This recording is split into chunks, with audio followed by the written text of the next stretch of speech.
नमस्कार दोस्तों, भक्ति ही शक्ति में आप सभी का स्वागत है। महाभारत के युद्ध में अर्जुन के रथ पर हनुमान जी के विराजमान होने के पीछे कई कारण हैं। इसका वर्णन आपको आनंद रामायण में मिल जाएगा। वर्णन के अनुसार एक बार रामेश्वरम तीर्थ में अर्जुन और हनुमान जी का मिलना होता है। इस दौरान अर्जुन ने हनुमान जी से लंका युद्ध का जिक्र किया और पूछा कि जब श्री राम श्रेष्ठ धनुषधारी थे तो फिर उन्होंने समुद्र पार जाने के लिए पत्थरों का सेतु क्यों बनवाया। यदि मैं होता तो समुद्र पर वाणों का सेतु बना देता जिस पर चढ़कर आपका पूरा वानर दल समुद्र पार कर लेता।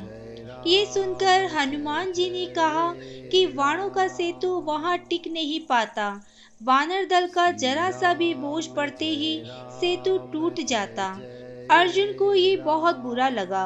अर्जुन हनुमान जी से कहता है कि क्यों न एक शर्त रखते हैं। अर्जुन ने कहा सामने एक सरोवर पर वह अपने वाणों से सेतु बनाएगा। अगर आपके वजन से टूट गया तो मैं अग्नि में प्रवेश कर जाऊंगा और यदि नहीं टूटता है तो आप अग्नि में प्रवेश करेंगे। हनुमान जी ने इसे तुरंत ही स्वीकार कर लिया और कहा मेरे 2 चरण ही इस सेतु ने झेल लिए तो मैं पराजय स्वीकार कर लूंगा और अग्नि में प्रवेश कर जाऊंगा। इसके बाद अर्जुन ने अपने प्रचंड बाणों से सरोवर पर सेतु तैयार कर दिया।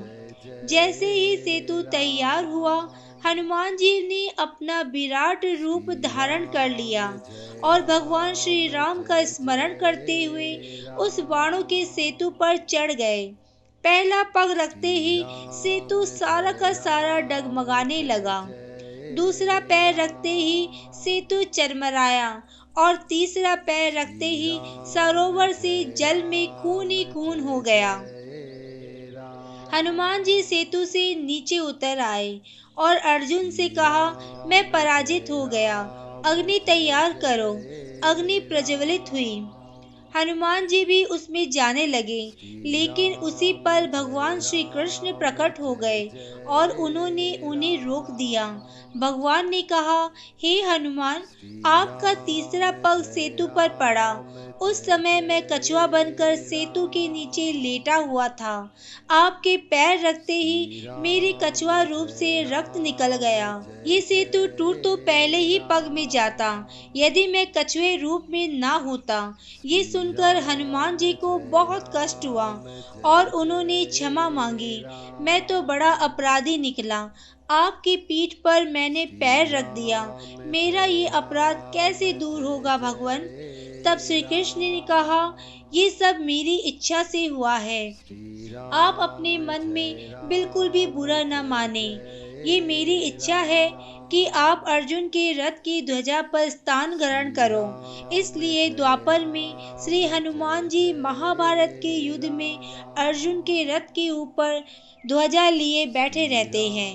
आज की वीडियो में बस इतना ही। अगर आपने मुझे अब तक सब्सक्राइब नहीं किया तो सब्सक्राइब जरूर करें।